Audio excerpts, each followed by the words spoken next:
Prerana Shetty. Zek, can you please come over here? And you're speaking on analysis of traumatic wound dehiscence following keratoplasty, factors affecting visual outcomes. Yes, sir. Oh, ma'am, absolutely.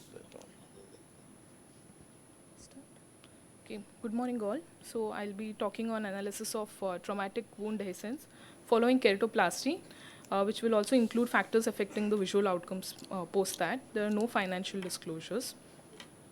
So I would like to start with the problem during COVID-19, that the policy of social distancing had crippled the ability of hospitals to deal with large number of patients, and the delay in reaching the hospitals due to this lockdown led to progression of the disease, further intensifying the difficulties. When we come to the ocular trauma per se, any globe is susceptible to rupture, and post-operatively, the corneal scars are unlikely to regain the original pre-injury strength and remain vulnerable to spontaneous and traumatic dehiscence.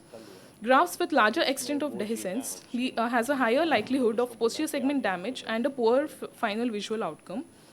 And the avascular nature of corneal scars is what prevents effective wound healing and remodeling, creating continued weakness at the graft-host junction, and even long after the wound appears well healed clinically.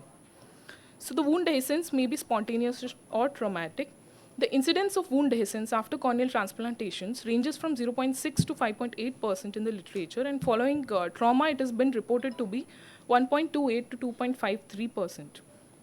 The highest risk period for graft rupture is in the first post-operative month. The posterior damage segment has been reported to be associated with poor visual outcome, and the extent of visual loss could have been reduced if protective eyewear had been in place.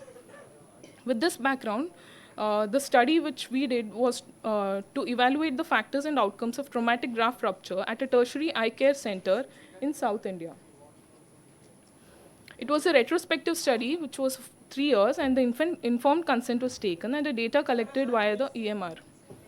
A minimum 1-year follow-up was included, and the cases operated elsewhere before presentation and other causes of resurgery were excluded.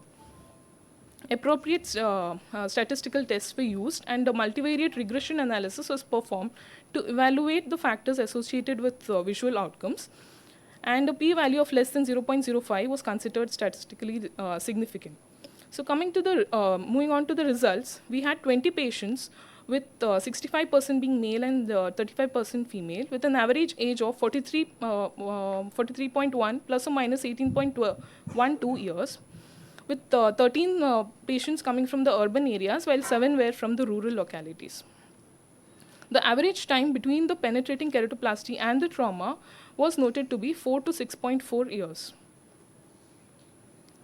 When we looked at the pre-operative factors, we looked at the visual acuity, the time between the penetrating trauma and the PK and the trauma, as well as the resurgery in months, the primary cause of the penetrating keratoplasty, and the lens status. While in the intraoperative factors, we included the duration between the trauma and the surgery, any presence of intraocular foreign body removal, use of intracameral antibiotic, any other complications, and need for any second surgery in the first week. So when we compared the initial and the final visual acuity, we saw that the initial vision in logMAR units improved from 2.04 plus or minus 0.46 to 1.86 plus or minus 0.55. So when we did a multivariate analysis of pre-operative and intraoperative factors associated with the final visual outcome, out of all the factors, the duration between the trauma and the surgery was statistically significant.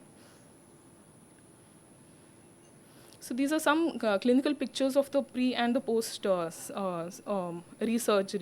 resuturing after the wound dehiscence. And when we also went through the literature, we finally concluded that the effect of duration between the trauma and the surgery had it affected the outcomes, which was statistically significant. Posterior segment damage was associated with poor visual outcome, and wearing protective goggles was necessary to avoid wound dehiscence. The limitation of this study was it was a retrospective design, and a larger sample size would have improved the statistical power.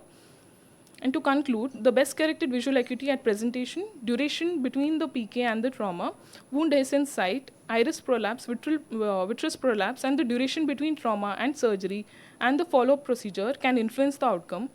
Though the graft in particularly vulnerable to dehiscence within the initial post-operative 1 month, it is important to note that this complication can arise at any stage of the recovery process. The time lag between the trauma and the surgery will negatively impact the final visual outcome, which was statistically significant in our study subset. So, thank you. Thank you.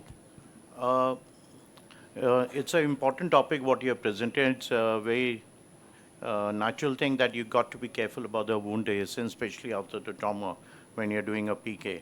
So can you just tell me what kind of depth are you taking the sutures when you take the corneal suture? What kind of depth are you going up to? So, when in a PK, we take 90% depth, just 90% depth. uh, And what kind of sutures are you using? we use 10-0 nylon sutures for that. And do you have any idea that all the sutures needs to be radial to each other, parallel to each other, and radial, in order to decrease the astigmatism, It in has to order to not to have so much of wound dehiscence, which probably I didn't see it. So it's important that your sutures should be, of course, 90%. They should be parallel to each other as far as possible in a trauma case, and they should be radial in Radial order to to the- decrease the astigmatism. Akshay, anything? Right, thank you. Thank you.